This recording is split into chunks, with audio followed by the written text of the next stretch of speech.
Hi, everybody. I'm Ashley Green, and if you want to go to the next slide, just our agenda for today, just a quick overview of what we'll talk about. We'll start off with introductions from the Metadata Working Group, then we'll provide an overview of the Metadata Best Practices Report that came out recently.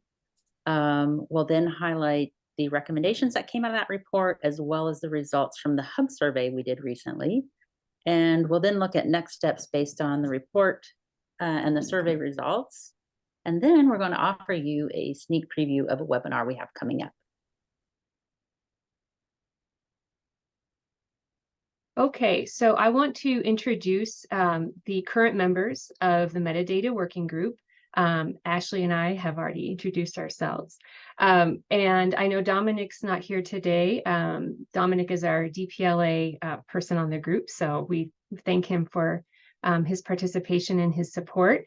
I'm going to pass it off to Helen if you want to introduce yourself and your affiliation and what hub you are with, and then go ahead and pass it off to the next person on the list. That would be great.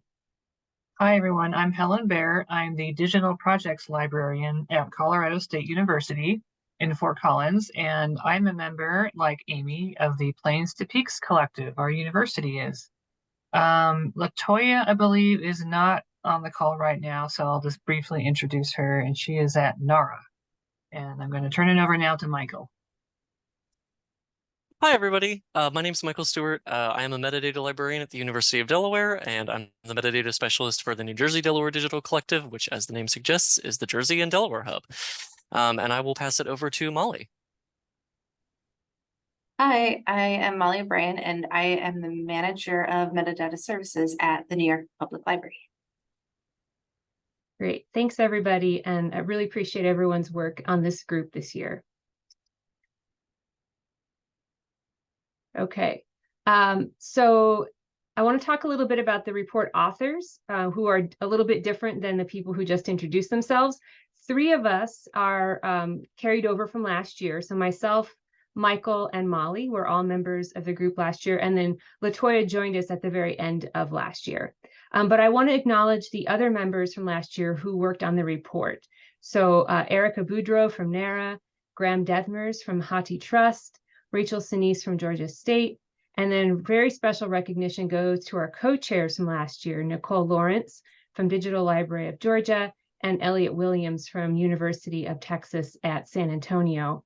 Their tremendous leadership guided our work at every stage and resulted in a report that we were very proud to publish. And hopefully Nicole and or Elliot is in the audience today. And if you are, say hello. Okay, so an overview, big picture. In 2022 to 2023, so last year, the Metadata Working Group analyzed metadata guidelines and best practices of 24 of the DPLA hubs and summarized them in a Metadata Best Practices Report, which hopefully, Molly, if you could throw a link in the chat, that would be great. But we'll get it to you at the end if that's not possible right now. We sent the report to all hubs this September 2023, along with a survey, which Ashley will discuss in a few minutes.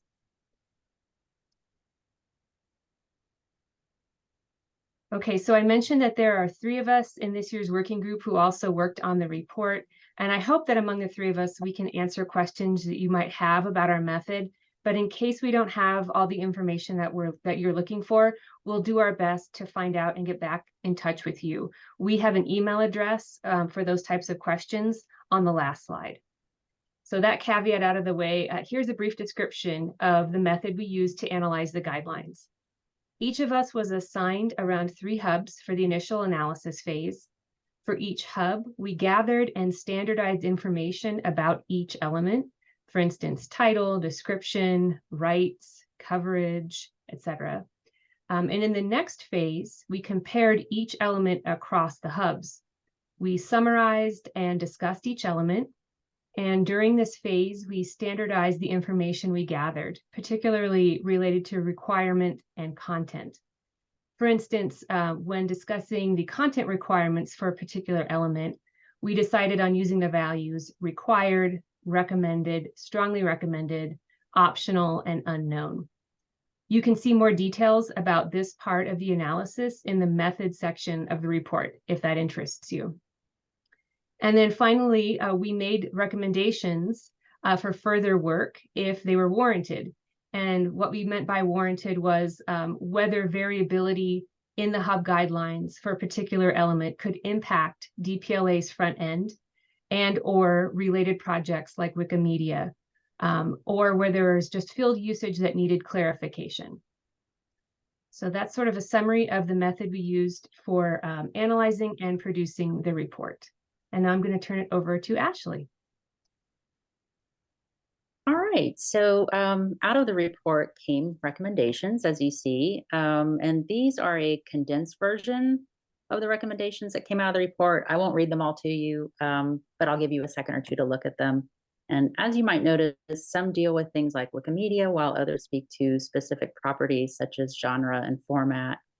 And 3 of these rose to the top in the hub survey, and we'll look at that next. If we want to go to the next slide in a minute, maybe give folks a chance, or, oh, okay, that's good. Oops, maybe back up. All right, so just another second or two on that slide, I guess, so folks can look at it.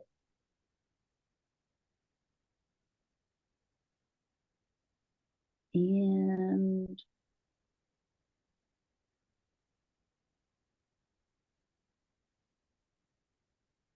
all right, it's probably ready for the next slide.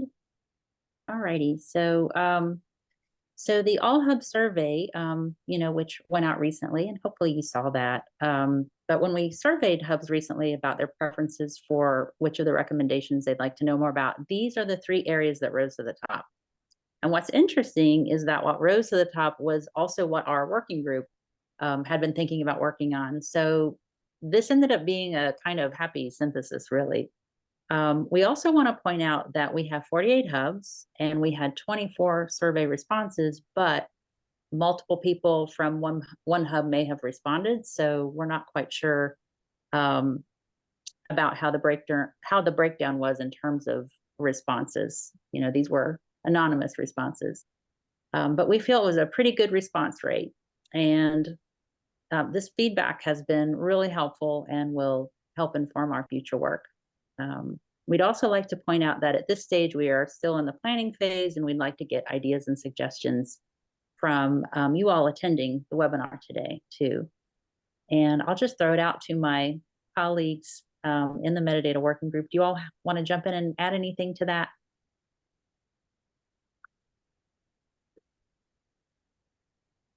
Oh, okay, next slide, please. So next steps. So for our next steps, we're thinking about holding a series of webinars on reparative description and or inclusive vocabularies. We don't have anything firm yet. And as I mentioned, we'd like to get some feedback from you all today. In fact, we'd love to hear from you or your group if you'd like to participate in something like a panel discussion or a presentation on one of these topics. And again, I'll ask my Metadata Working Group colleagues if they want to jump in and add anything in the spirit of coffee chat, not coffee presentation.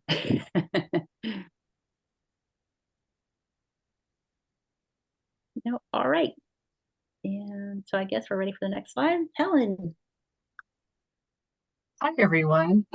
In February, I will be doing an Open Refine workshop, and this will be presented by the Outreach and Assessment Working Group at DPLA. I've used Open Refine for years. It is a fantastic tool for cleaning up metadata, and that's something that we all have to do in the context of DPLA when we submit our records. So I would be really pleased if you guys would like to come to and learn about Open Refine. I will teach you the basics so that you understand how it's set up. It's a little different from some other software that you might be using now. We will definitely spend a lot of time on what Open Refine can and can't do for you. It's really good at some things, and then depending on your specific technical situation with your repositories, your catalogs, there are some things that you can't do. But there's also other opportunities to work it into your workflows as a project planning tool. So we can definitely talk about that. And I will most definitely be bringing up some DPLA specific use cases. In fact, if anyone here on this call has anything they're curious about with DPLA metadata that they think might be addressed with OpenRefine, I would love to hear from you. So I would encourage you to reach out to any member of our working group to let us know if there's any specific areas that you want us to cover. So February 1, 2024, hope to see you there. Great, thank you, Helen. We're going to wrap up the presentation part of the chat now and ask if there are any questions or comments. And we will be stopping the recording for this part. So I'd like to go ahead and stop recording.